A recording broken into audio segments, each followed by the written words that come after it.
Доброго дня! Хочемо продемонструвати вам, як працює даний холодильник. Це холодильник Zorn Z24. Він може вмістити в собі 24 баночки по 0,33 літра, 5 літрових пляшок або максимум по висоті декілька, 3-1,5 літрових пляшки. Ось така в нього інструкція.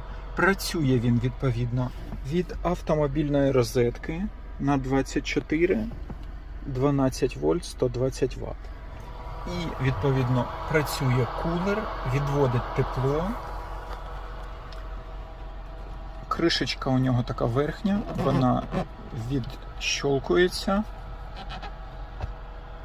І ось такий доволі місткий холодильник сам по собі.